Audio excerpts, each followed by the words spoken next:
आख बई जरा बाहर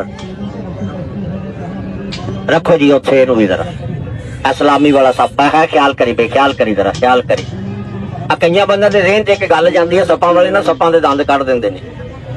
वो कंजरी का बच्चा जिन्हें दे दंद कढ़े होण, मुसलमान दा तुखम ही नहीं। जे यकीन है तो ठीक है, जे नहीं यकीन तो चेक कर लवो, आपे दस देगा मैं धोंदा है कि चौका है। शिकवा नहीं करना। कल एक बंदा कहंदा जे तुसीं इन्हां दे दंद ही नहीं कढ़दे तुहानूं नहीं लड़दे, साडे मामे दे पुत्तर है ये सानूं भी लड़ जांदे हैं, लेकिन असीं रखने इलाज जाणदे। बोलो जी, कोई बंदा कारोबार करता तो समझदा या नहीं समझदा? तुसां भी सुन लवो, जिमीदार बंदे हो, कि सप लड़ जावे ना, कई बंदे मणका लभदे ने सप दा। ला इलाहा इल्लल्लाह मुहम्मद रसूलुल्लाह सप दा कोई मणका भी नहीं।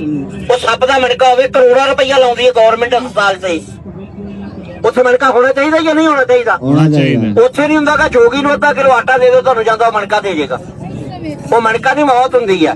अल्लाह ना करे कदी भी लड़ जावे सप, खुदा वास्ते मेरी गल सुनना, टाइम नहीं जाया करना, मणका नहीं लभना, टाइम जाया कीता इंसान दी जान जाया हो जाए। और ये मेरा नहीं है, कुरान पाक दा फैसला है कि जिस इंसान ने एक इंसान की जान बचा दी उन्हें पूरी इंसानियत नाल भलाई कर दी।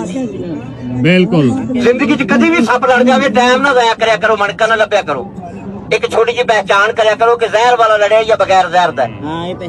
हुण कई बंदे सवाल करनगे ओदी की पहचान है, तवज्जो करना कि 1 लाख रुपए की गल है, अकल च आ गई। सप जिथे बगैर जहर तो लड़ेगा उत्थे खून निकलेगा।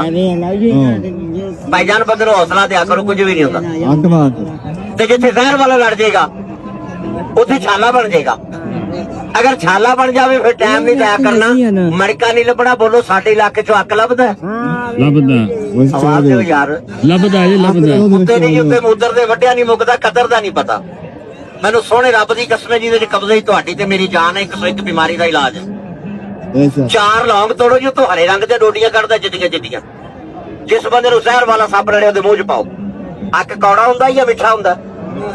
सप दे मरीज नूं मिठा लगेगा, तो जदों चबाएगा हल्क तो थल्ले लै जाएगा, अंदर जाके अक भड़की ला देगा।